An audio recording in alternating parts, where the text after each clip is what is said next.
mají...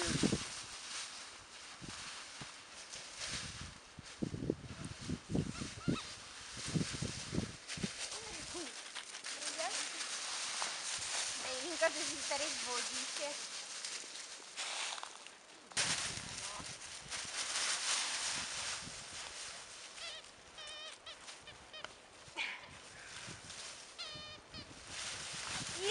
Kajinka vyhrála a to si dlouho nevydržíte. To tam utopí.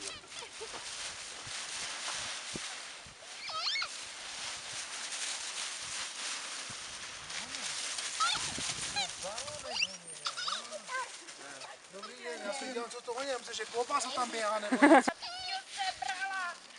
Ona zase vypadá, že bude míčková, no. Ona je na míčku. Hej mi, oni si hrajou. Ne, nemusíš po nich štěkat. Kaťo, tak video bude, ale musíš ho ospracovat, jo? Já to totiž neumím vůbec dostat do nějaké použitelné formy, tak máš práci na večer. A nedělej, že mě neslyšíš.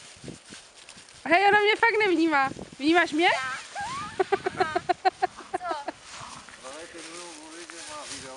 Ale že to neumí zpracovat, že budeš mít práci na večer a ty nic, jako. Aha, no jo.